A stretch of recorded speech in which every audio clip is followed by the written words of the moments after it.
afternoon, everyone. Greetings, and depending on the time where you're coming to us from, I'd like to welcome you all to today's webinar on a very, very exciting conversation that we're having today that I feel is very vital for not just African entrepreneurs, but also the African diaspora. And even before I get into it, I just want to let us all know that the Bantaba platform is officially live.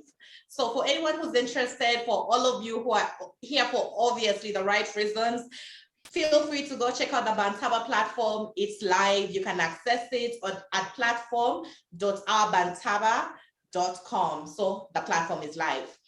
Now, just to get into the beef and gist and conversation of the day, I would like to start off by introducing our very, very special and informed panelists of the day. So in about 2 minutes, I'll real quick just mention who's on the panel and what exactly it is that they do, and then we'll get into the conversation. So our first panelist is Erick Mokaya, and he is the founder of Mwango Capital, but also a PhD student at the Stockholm School of Economics. We also have another panelist who is Faith Gathungu, Director, Young Engineers Kenya.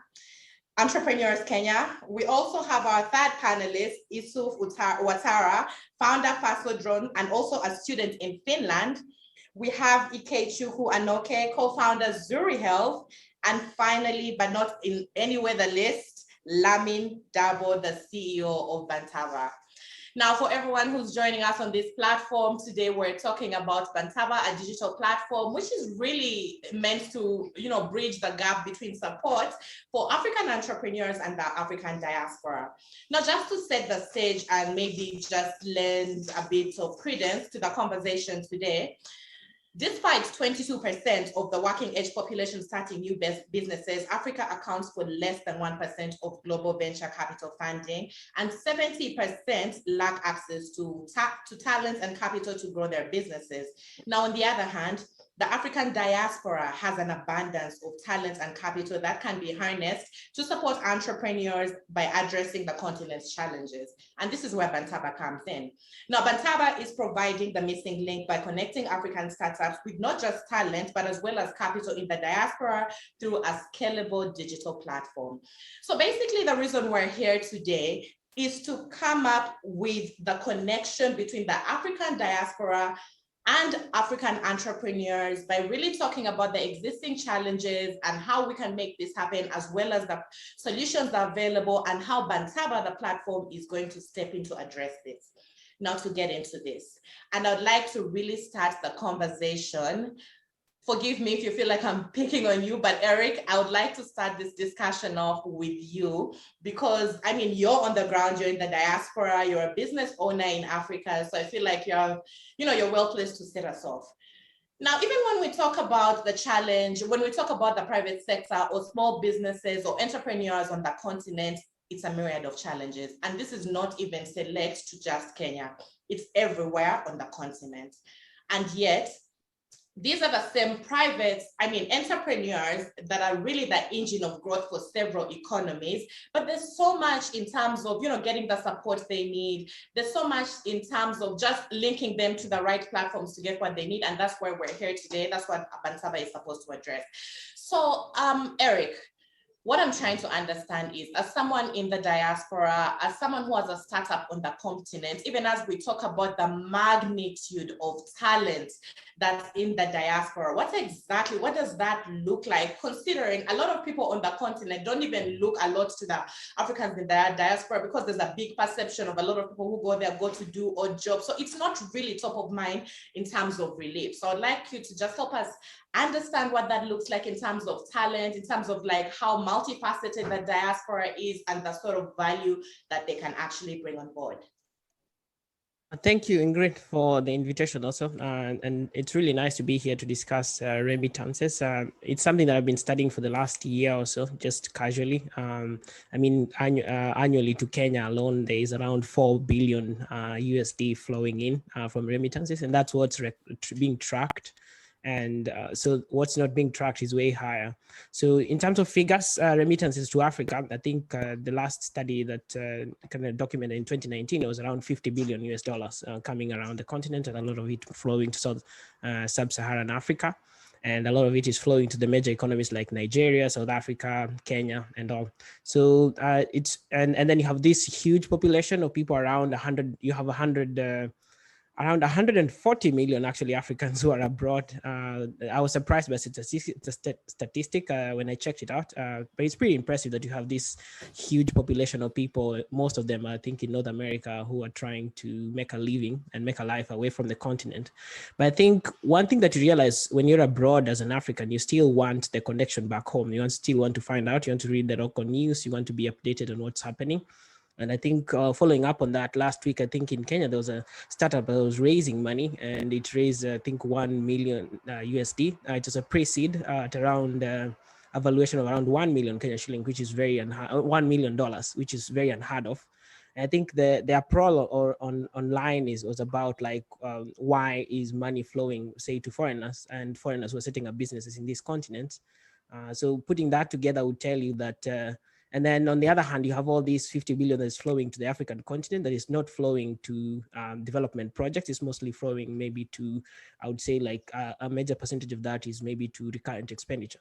So, I mean, if you could channel through a platform like Bantaba, like to be able to get all this money to flow a little bit like, say, let's say it's 50 billion and say 10% flows through this platform and then goes through to businesses and to credible businesses that need this kind of income or need this kind of setup. I think I don't think why it wouldn't be that the next kind of unicorn that comes from Africa it has come through the platform, and it's money that has flown in through remittances.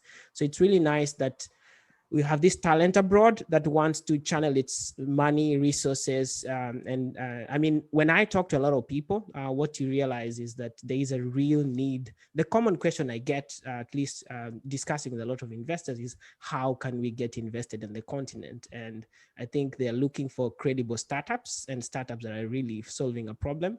And then we put the money through that, and then we can be able like to grow the ecosystem at the end of the day. So that's kind of the challenge that you have.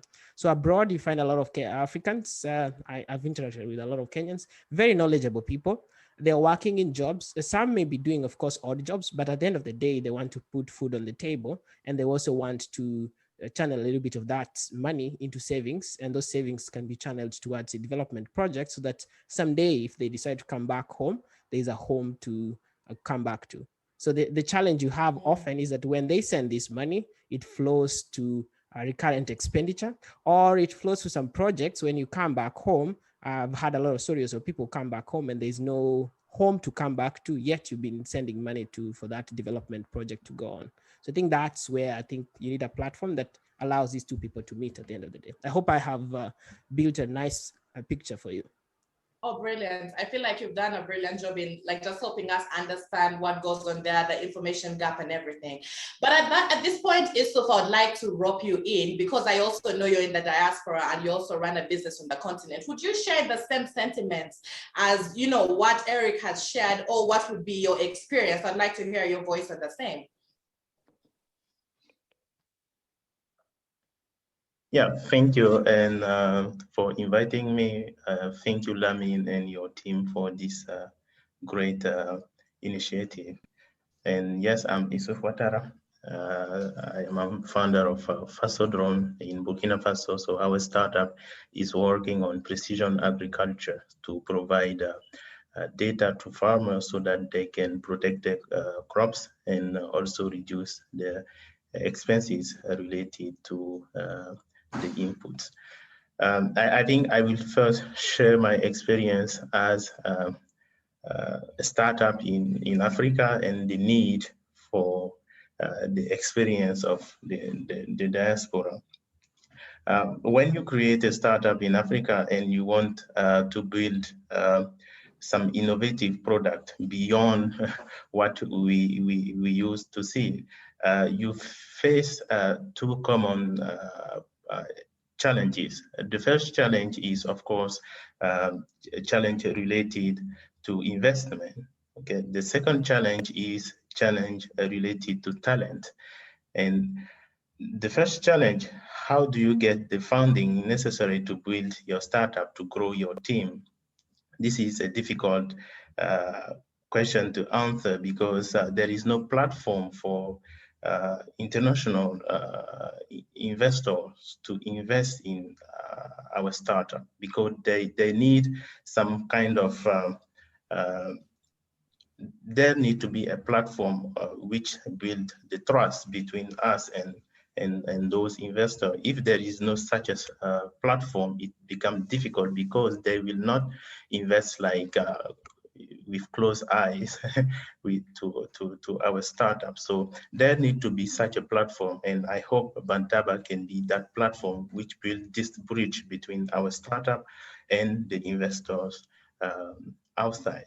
One experience with our startup when we start building our precision agriculture solution, which is based on artificial intelligence technologies, we have a chance that me and my co-founder, we both know about artificial intelligence technology, but you know that you cannot just build a solution by only 2 people. You need more people and more mind in order to really build an innovative product. So the challenge was where can we find people with experience in artificial intelligence and experience in precision agriculture to work with us in order to build our product. And when we look inside, we started like getting some people for internship in our startup. So we take some local student there, but the experience was really bad, because we found out that they really don't have the background we needed. And but when you try also to see outside, and then you want the diaspora to contribute to your project, there are people who are, you are asking them to invest their time to your product and invest their time to your solution.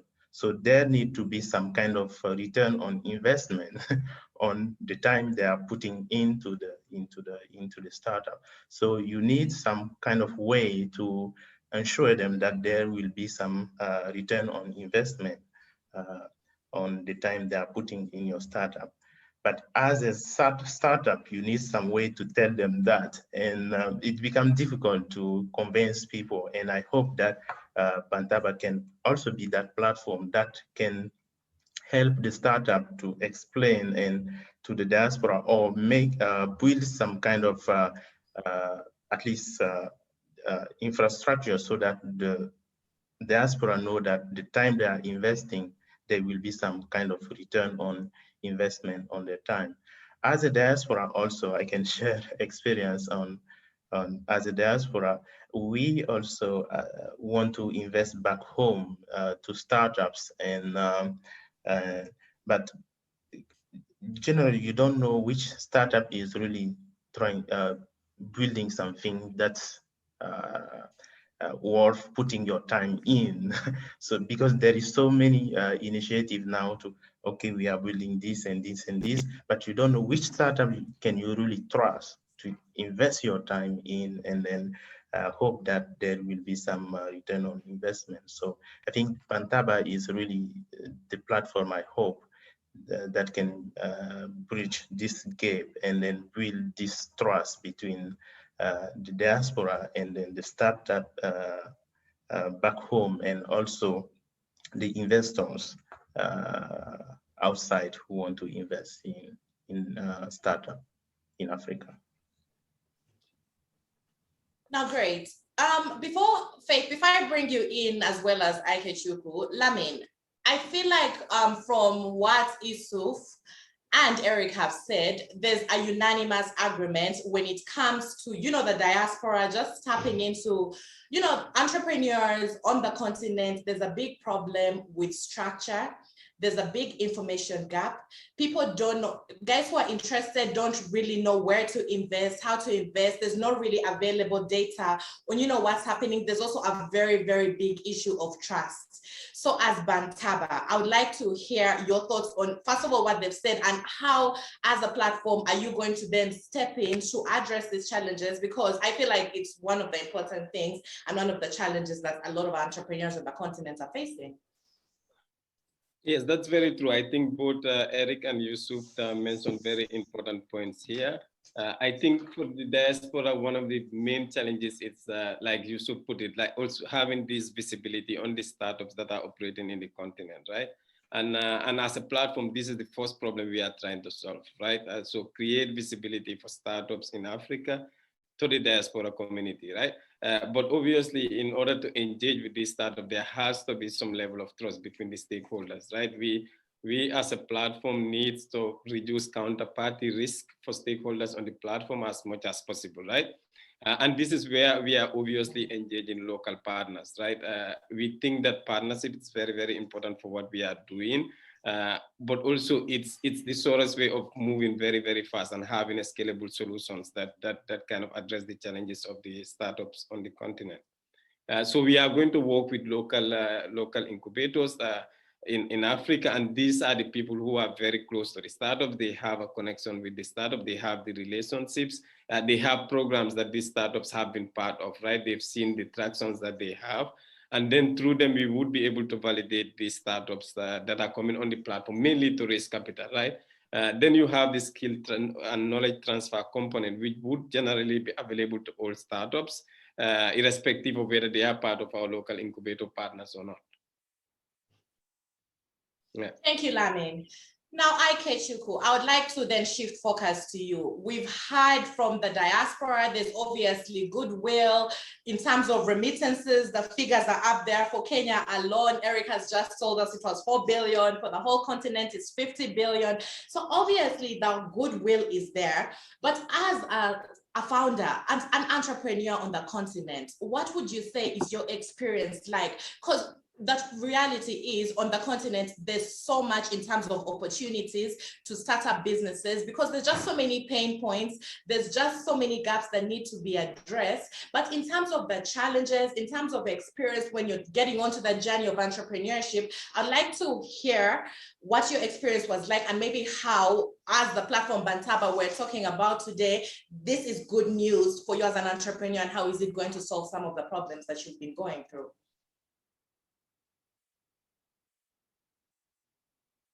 IK, your mic is muted, sorry. Sorry, thank you very much. My name is Ikechukwu, Anoke, CEO for Zuri Health. You know, there's a recent report done by Salient Advisory that out in the health startup, which is one of the things that we're working on now. Our counterparts in Europe and America has raised about $1 million per startup, and for investment in the startup, and in Africa, it's been less than $100,000. Now, the question is, obviously, when you look at the economic scale, like the economic performance of our continent, our per capita income, disposable income, you find that it's very difficult to be able to raise sort of capital that you need. Now, raising capital in the diaspora becomes very key.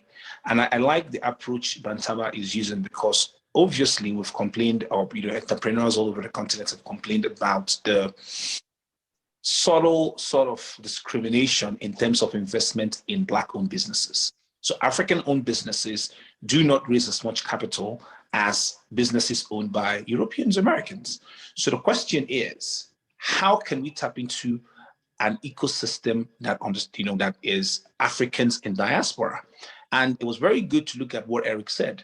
Erick mentioned about $4 billion in FDI to remittances actually into Kenya. In Nigeria, in 2018, it was $27 billion.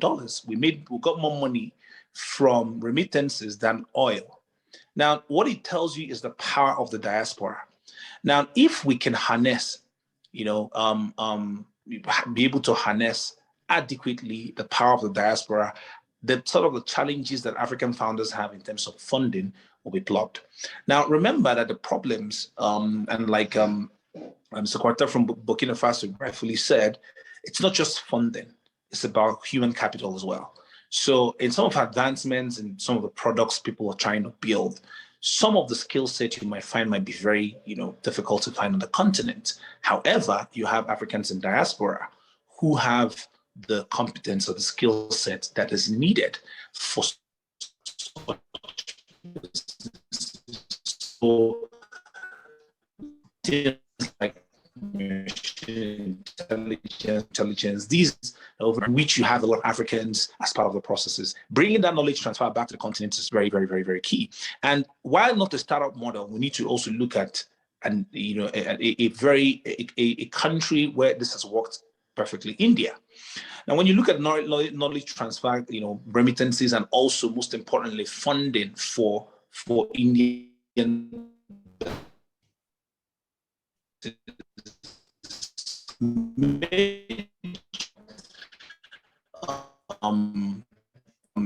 Indians in diaspora, Indians in America, Indians in rural, and come back and invest in businesses. So it's extremely important for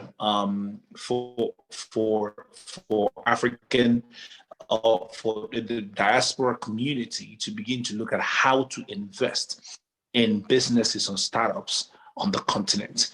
But an investment must not always be true, in Europe and America, intra-African trade. Where are the Nigerian investors who are interested in investing in the growing e-commerce industry in Kenya?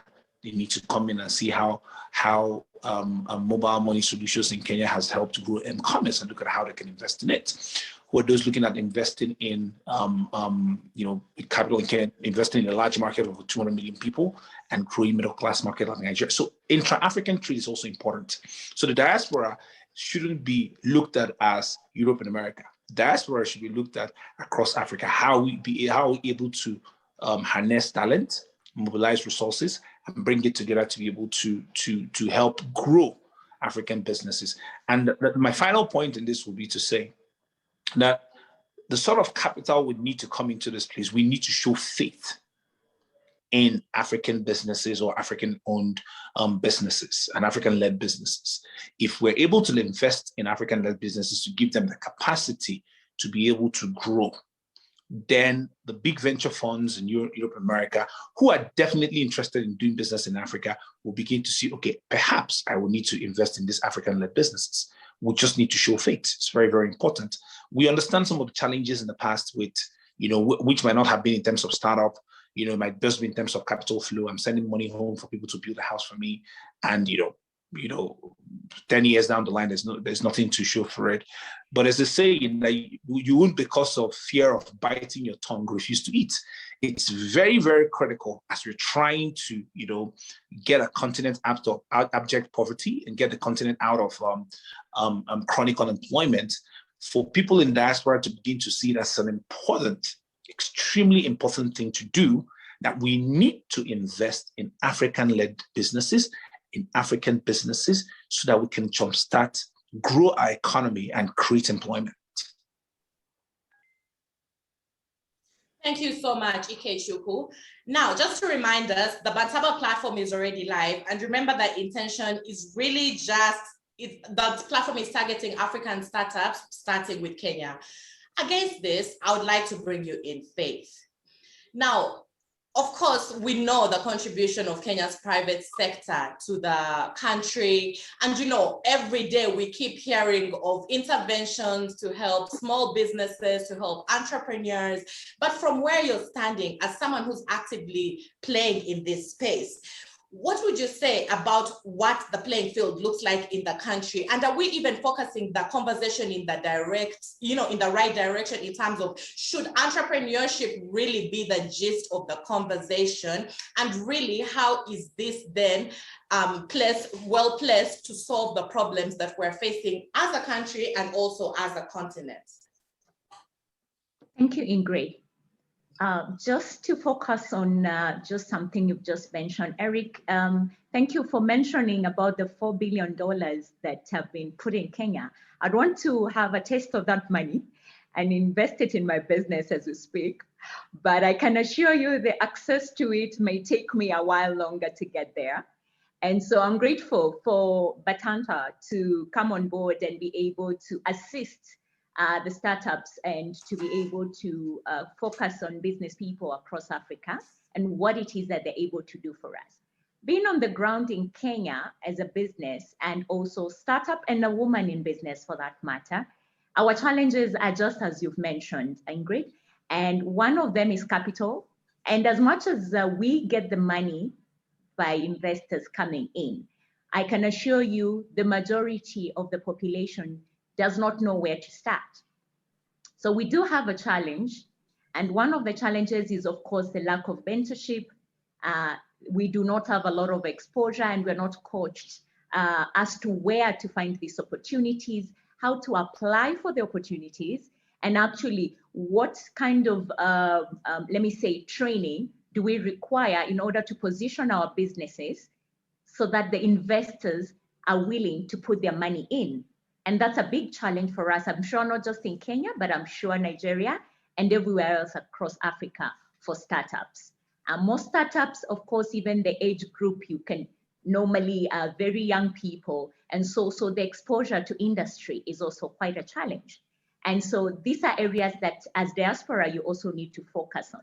And look at on my own business, just the issue of the pandemic and how, for example, we deal with schools, and in the last 1 year, schools have been closed, or rather we've been online partly.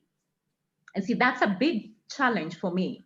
But then at the same time, when I go to an investor and show my business strategy, which I had 3 years ago, that may not be applicable now because I need to innovate and do better in terms of online platforms. Now, in some of our countries like myself, online platforms are a big challenge. We have no access to power, for example, in some areas, rural schools. Access to infrastructure is also a challenge in many countries in Africa. And so if I wanted, for example, to be able to go to a school and deliver my program, which is geared for 4 to 15-year-olds, and that necessary critical skill for their future in terms of the 21st century skills, you see, that becomes a problem because then not only can I not access those children, but they also cannot access my program because they don't have online platforms. And like diaspora, where internet and power challenges are not a big deal. And so one of the areas as diaspora also looks into invest in Africa is looking at how we can partner in even areas like giving us, for example, power solar laptops access, which is an opportunity that we need as Africans, and Kenya, for example, like for some of us who are in the industry where we are teaching robotics and coding and stuff like that on online platforms. That's just an example. And people in agribusiness will also require online platforms to communicate, most of them in marginalized areas. And this is a big challenge for us. And so the other thing I do agree with what you've all shared is about the issue of building trust. And if platforms like what you're trying now, Lamin, is due diligence on startups that are already in existence, and what can you do with them? And have people on the ground, representatives probably, who can be able to identify in the different countries what areas are critical for businesses and what challenges we're experiencing now on the ground that you can be able to tap into as opportunities. I find that, for example, your universities and the business schools that you are in abroad, one of the areas that is so big is you got so many networks there. And whether they're Africans or non-Africans, even just building conferences and webinars and inviting those as panelists to even discuss the issues on the ground for them to actually understand what's going on in Africa and not just read about it on the internet. Those interactions and platforms will be very useful going forward for you also to understand what are our real challenges and whether actually this money that is being sent to Africa is reaching the right people. Because Ingrid would accept when I say that many of us don't get access to that money and the majority of startups don't know where to start. And I think that's our biggest challenge. And if we can be able to tap that and strengthen that, I think that will be a good start for us to begin to see how diaspora investment is actually trickling in to the startups that actually need the capital. Thank you. Thank you so much, Faith. Now, I would like to go back to Erick and Issouf on the diaspora perspective. But before I even do that, Lamin, I would really just like to hear your views on something that I believe it was Ikechukwu who said. Even when we're looking at diaspora support, one of the things that really should come out is like just an open ball, whereby even if I'm, maybe I'm an African diaspora and but I'm maybe Ugandan, I'd like to invest in a startup in Kenya. This is also very possible, whereby, there's a lot more value that could be got. I understand that people in the diaspora, obviously there's an obvious bias, maybe toward me. And as in the US, if I'm trying to invest, my first thought would be to invest back home. So my question is, as Bantaba, how then do you create such an environment whereby it's just value across the continent, where you cut out the bureaucracy, where like you really just present viable opportunities? And if you're an African diaspora and you just like tap into it just the way it is, I'd like to hear your thoughts on that. Yes, absolutely. I think that was a very important point from Ike. And then usually the perception is that the diaspora are biased toward their individual countries, right? At least even for me personally, this was my starting point. But then when we started working on this project 10 months back, the first thing we did was to try to talk to as many diaspora as possible, right? So we spoke to more than 200 people within the diaspora community. And what we were surprising is that there is a strong sentiment towards Africa in general, right? Many people do not kind of see the fact that looking at opportunities in different countries as a barrier, right? And my theory for this is that many people in the diaspora can easily relate to the problems that the startups are solving, right? So if there is a startup in Kenya, for example, that's solving issues that has to do with early child education, like Faith is doing, that's something I can relate to, irrespective of where you are solving that problem, right? Because that's a problem I've faced when I grew up in Gambia, right? So if you solve that, if you as a startup is solving that problem, that's a solution I want to be part of, irrespective of where you are solving it, whether it's in Kenya or it's in Nigeria or it's somewhere else, right? So I think kind of this is the number one driven motivation for the diaspora, right? These are the startups. Here are the startups that are solving the problems that we faced when we grew up in Africa, and which are some of the reasons that sent us away from the continent, right? So from our conversations with the diaspora, there is a strong sentiment from the side of the diaspora to engage with startups, irrespective of which country they are, right? And then I think something that has also came up is the importance of market understanding, right? There's a lot of goodwill towards Africa outside of the continent, right? This is something Erick has also mentioned. And I think for most of those people, the problem is the lack of market understanding, right? And then what positions diaspora in a better place is that we have this market understanding, right? We are from this market, so we have a good understanding of the market. But like I said before, we can also relate to the problems that these startups are solving, right? And so that makes us kind of put us in a better position to start this kind of revolution of getting support to startups. And once we start doing it, it becomes easier for external stakeholders out of the continent to join us, right? Because then they are joining people who already have a very good understanding of what they are doing in the first place.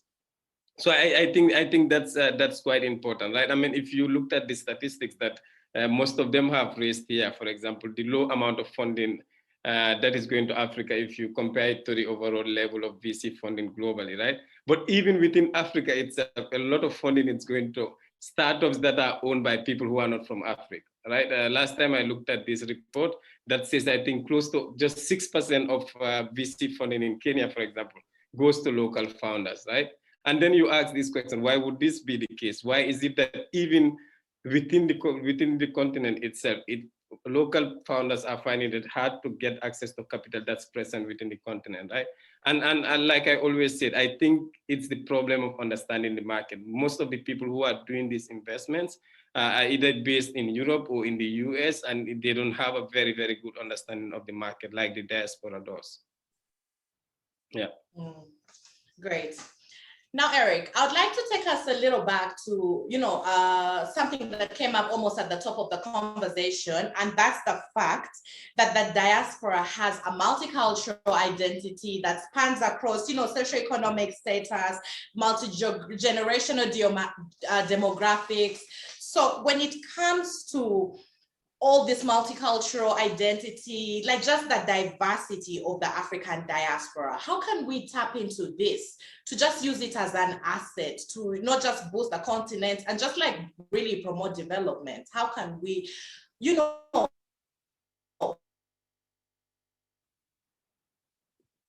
really get the best out of it? Erick. Thank you, Ingrid. Once again, I think before I comment on that, I want to maybe emphasize two things that Ike said that which were very important. I think one is that the diaspora doesn't need to be people outside the continent. It can also be cross-continental. So I think that's also important because as an investor, I'm actually also something Lamin said that I'm very biased towards Kenya because I kind of miss Kenya. I miss the ugali there. So I really want to invest in businesses that have to do with ugali, tea, and something that I'm more familiar with. But I mean, that doesn't mean that because I trust Lamin, I shouldn't go to his country there and also invest in startups and also Ouattara because the problems they're actually solving are also important. But also something else about competencies that the diaspora are quite competent. Some of them are working, some of the people I meet, they're working in investment banks, they're working in various, like some are working in New York, in the World Bank or something like that. So like you find like they have competencies they've developed over time, and some of them also have experience with working with venture capital, private equity. They know how you can refine your pitch deck. You can refine the way you talk to investors. They can spruce up. They can share a little bit of experience. A couple of times someone has approached me, can you look at the pitch deck? And then I tell them, okay, this and this and this, you can add, this you can remove. This is how you do financial analysis. And this is how, so those soft skills, if we share them, they can also be very important, not just the money. Money is just one part of the equation. And maybe to give you a little bit of hope in terms of statistics, I like statistics. Like one chart I came across this week is about like out of all deals that came to Africa this past year to date, $100,000 plus, 110 investors were from the African continent, and you find like around 136 are from the outside in North America and all. I mean, generally you could see that around more than 50% of the funding comes from outside the continent. So it's from people located outside the continent. So that's something that can change easily if you factor in these guys who are in the diaspora who can be sending in their funding and all. And tapping into the multicultural context would be like this. I'm based in Sweden. My wife is from Norway, and I come from Kenya, and I have friends from all over the continent. So like if speaking of multiculture, is like tapping into all these cultures and sees what is best out of all these cultures that you can also actually influence. So a few things that we could easily help, especially our brothers who are back home in Kenya and these other countries. Also, like how do you engage investors, especially locally and internationally? How do you explain your business model very well? How do you make sure that simple things like, okay, you keep time when you have meetings, African time, and so that you kind of show this professionalism you can approach investors with, and the confidence. So just to boost you, we can also give you, I hope Bantaba can do one day like a pitch competition, and then we see what are the pitches that people are doing out there, what are the interesting things that people are doing out there. So it's just knowledge about what's happening across the continent and outside the continent. So I think the multicultural perspective can help us because we've lived outside the continent. We can look at it with fresh eyes. We can look at your pitch deck with the local eyes, but still with an international mindset. Like, okay, we are looking at, okay, this is a problem that is solving a particularly painful problem in Kenya. But at the same time, it's something that you can actually give global, we can put it in global terms that everyone else can understand. So if Faith is solving some issues to do with education in Kenya, then like, how is that also being solved? We can also maybe share our experience from Sweden, and then you can see, maybe you can learn something on a couple of times when you share something maybe from Sweden to investors in Kenya, or to people invested in Kenya, they're like, okay, so I see how they're doing it differently over there. And why not next time we can also hear how they're doing it in Burkina Faso, and how they're doing it maybe in Togo, and how are they solving the same problem in Nigeria. So like we can cross-culturally learn from each other, and we don't keep doing the same mistakes. And maybe something else that I'm trying to do with my startup is also to record kind of this conversation and wisdom that all these investors and entrepreneurs have gained over the years, so that people don't keep doing the same mistakes. So how do you approach international investors? How do you get into YC? How do you tap into these diaspora guys? How do you talk to diaspora people in terms that they understand, you know, also so that they can invest? So I think those are the kind of key issues that we have on the table. But I really am hopeful about the continent. When I keep discussing with startups and startup founders across the continent and investors, there's a huge interest. I can tell you, we are just on the cusp of like an explosion of investment across the continent. And this is like the perfect moment to start your startup and to start your fund and to make sure that your fund is focused on Africans and African. So I think that's what I would say. I really like how you said we're really on the cusp of an explosion. That's really good news. Now, Ikechukwu, I'm coming to you, Issouf, but I know Ikechukwu might need to drop off in a few minutes. So I'd really, really like to ask you something before even I let you go. It's obvious, it's been stated, the interest from the diaspora is there, the goodwill is there. I mean, there's interest. The diaspora wants to invest. This has been evidenced in the remittances and overall what's going on. So, but I was reading a report by the International Maritime Organization, and basically what was coming out is the fact that for effective connection to the diaspora, there's a great need to leverage on various resources for the development, including having partnerships with multitudes of government organs, basically just having the government on board in terms of what's happening on the ground, as well as policies. So from where you're seated, Ikechukwu, would you say we have that goodwill from the government to even make sure whatever it is, this conversation that we're having, that this takes place, is that seamless connection between the African entrepreneur and the solution to their problems, whether that's being offered by the African diaspora, as the policies that are in place viable? Does it make sense? I'd like to hear your thoughts.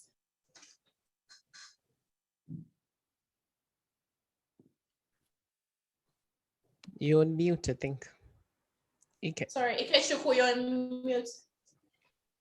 Yes, I think that's a very brilliant point. And it's important that you see my emphasis on this point is that, you see, in Africa, we have two things: under-regulation, over-regulation. Now, again, we need to also ask ourselves, while we're looking at getting funds or getting investment into our continent or getting into businesses, we need to ask ourselves, do we have the regulatory framework, the business frame, environment that will support investors' funds? Because again, I'll give you an example. A company invested $5 million in a Boda bike startup in Nigeria, in Lagos, and a few months later, the government shut it down. The question in an investor's mind: am I going to take my money there again? The government has banned Twitter in Nigeria. Regulatory issues. Now, does it give when you're sending a pitch deck or a proposal to an investor based in economies or countries where the rule of law and things are all well thought out, engagement between policymakers and founders are encouraging, progressive. The question is, how do I protect my investment? Governments, in my opinion, in most cases on the continent, are a barrier for investment in African startups. Because again, I need to be able to invest in a business in a climate where there is a rule of law, court orders are respected, where there is progressive thinking in policies, and also there is a sort of stability, not irrational decision making, a lot of stability and well thought out process in policy making. These things are important because, in as much as we want to say, listen, Africa is a huge opportunity, is the last frontier, it's an important market, it's on the developed market. We need to begin to walk backwards and engage our elected representatives, our government, to say, listen, if we want to be partners to grow our country, stop this unemployment or address issues of unemployment and use technology to be able to make life better for people, we need to create the regulatory framework, the environment we need to make our countries business friendly. Most African countries, unfortunately, are not business friendly. And we survive in Africa because we understand the continent. But $10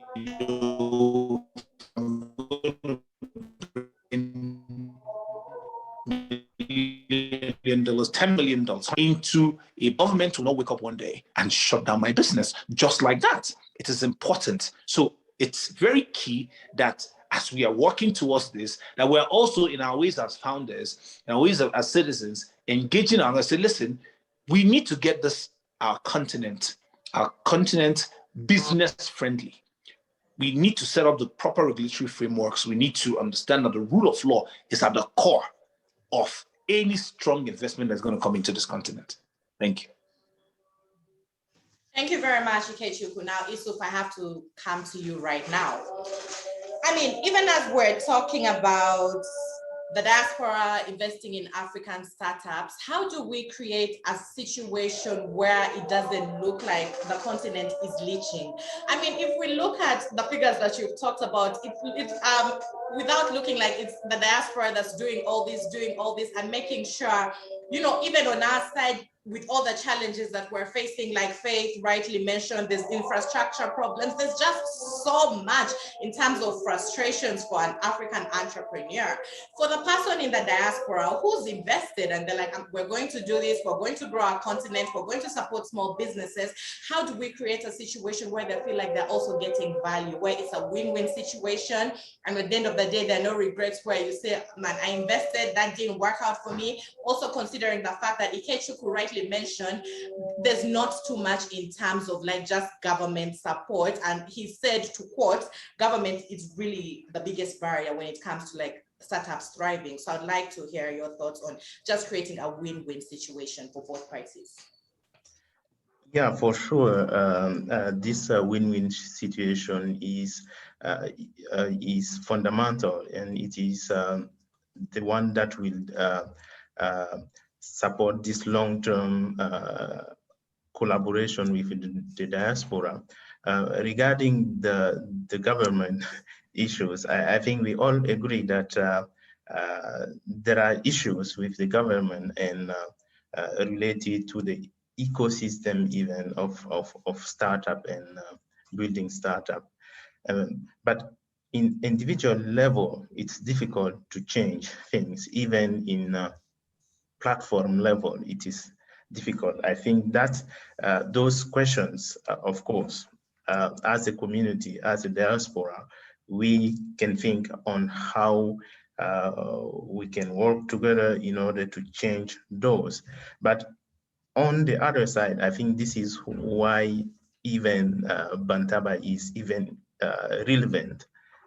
Again, is if the government are not able to build these trust, the platform or the ecosystem that build the trust, platform like Bantaba can be leveraged in order to build this trust, while we are working on the other side to make sure that the government are making the right thing. But platform like Bantaba can at least build, I will say, the intermediary or the short term or something like that, trust that will make the diaspora willing to invest in the companies back home. I think when we also talk about the diaspora, we are speaking about investment, about money, and about contribution to by the knowledge and so on. But we also forget one important key is that the diaspora is also building startup abroad, and they wish that their startup can also contribute back home. They are building technologies abroad, and they hope that those technology can also be used in Africa. And I think this is also important, and to be able for the Bantaba platform can be leveraged to make sure that these startup, the diaspora are building abroad can collaborate with the startup back home. Because when you have a startup abroad and you want to create a representative in country in Africa, it means a lot of investment. But if you have other startup there in Africa already working on almost the same to solve almost the same problem, it means that you can collaborate with them. You don't need to invest too much money because they have already at least some platform there on which you can take advantage on. And then this collaboration is also a very important on my mind.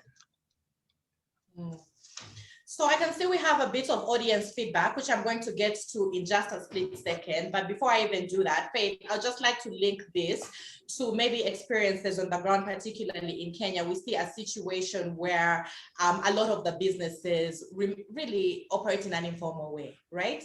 Yeah. And I feel like already that on its own is a challenge when it comes to tapping into investors or even opportunities that are out there. I would like to hear maybe for interactions, could be personal experience, how that can really get in the way of defeat the purpose of everything we're talking about today. And maybe why do we see a big chunk just decide to go that route of not formalizing their businesses?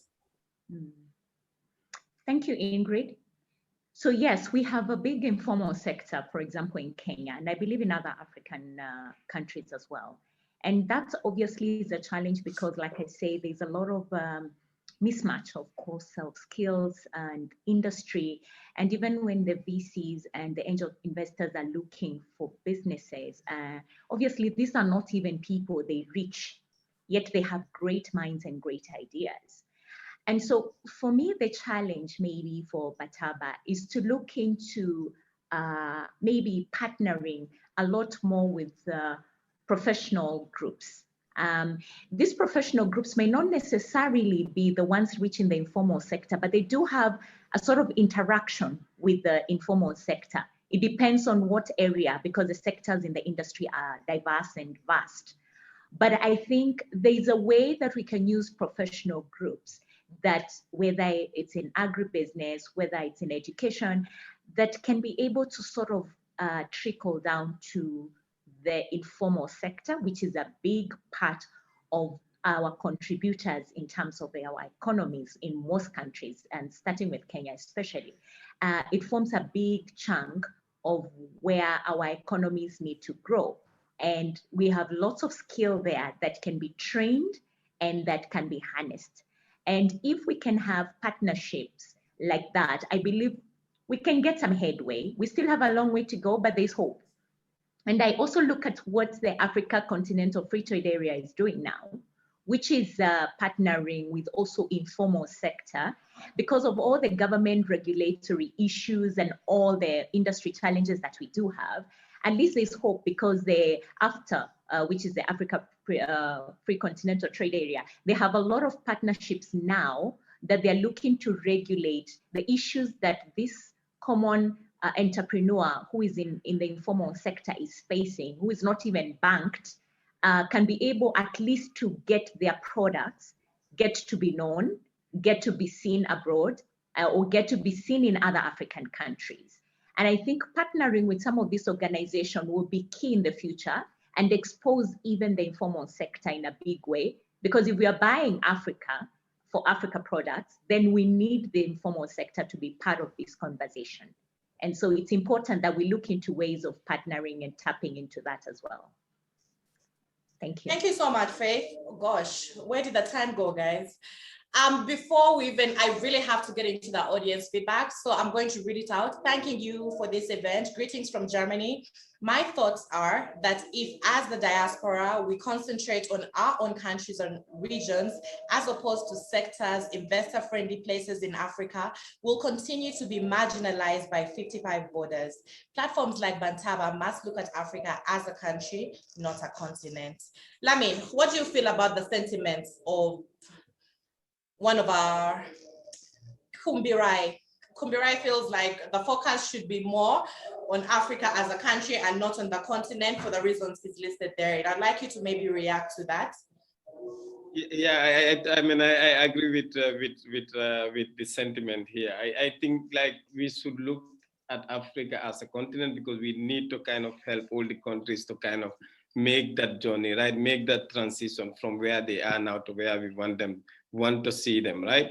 And this is why us as a platform, this is something we've like really reflected on. And that's how we decided that the knowledge transfer component that most people have talked on the panel have talked about, like for example, Erick has talked about, it's going to be available to all startups across the continent, whether you are in Kenya or you are in Gambia. You can log onto the platform, right? And see people in the diaspora who have the skills that you are needing in your startup and engage with them within the platform, right? Get them to look at your pitch deck. This is, Erick has done this. This is something I've also done personally for many startups from Ghana and from other different countries. So you can, as a startup anywhere, wherever you are on the continent, you can have access to this knowledge transfer component that's available, right, within the platform that you can tap into the diaspora's talent. But then on the capital raising side, obviously we know that all the startups across the continent need access to capital, and it's a problem across the continent. But like other panelists have mentioned, trust and validation, it's very, very, very important, right? And this is where we need to get it right. In as much as we want to get support to everyone, we need to approach it in a way that's sustainable, right? And this is why we thought that we start with Kenya in this regard, because that's where we have advanced discussions with potential local partners. And also this provides some learning opportunity for us that we can use in expanding to other markets, right? But eventually, obviously, the goal is to cover the entire continent because there are startups across the entire continent that are solving very, very important problems and that needs the support that the diaspora has to offer. Thank you. Thank you, Lamin. Even as time continues to elude us, I would really like to front my final, I'd like to say wrap-up question to you. So many of our panelists have mentioned the fact that in as much as one of the biggest problems that the continent and its entrepreneurs are facing is lack of access to capital, it goes a lot beyond that. And they've mentioned some of, there's a skills gap, there's a lot that goes on. So even as we try to, bridge the gap between the support, what are we talking about? Talk to us first of all as Bantaba, what is this? What are you bringing on board? And even all the other problems that are on board, what kind of solutions are we going to get? So even our participant that has joined and now is fully convinced and is going right now, because the platform is live, to go and just go check it out. What are you offering in terms of just addressing the challenges across the board?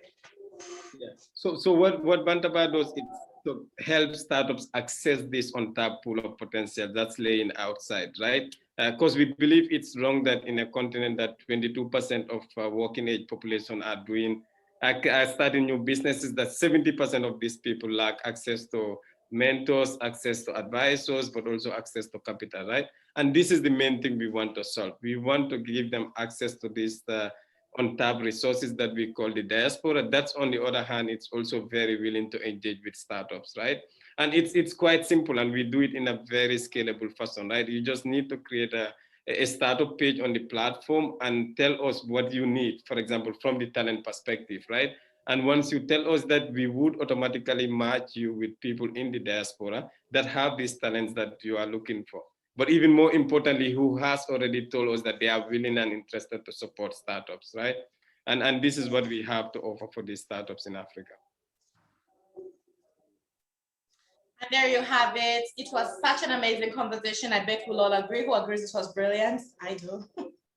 Thank you very much to our rich panelists who all made the time to talk about personal experiences in business, to talk about their experiences doing business in the country. Thank you very much, Lamin, for coming on board. Thank you very much for Bantaba for coming on board to really address our home problems by really tapping into people who are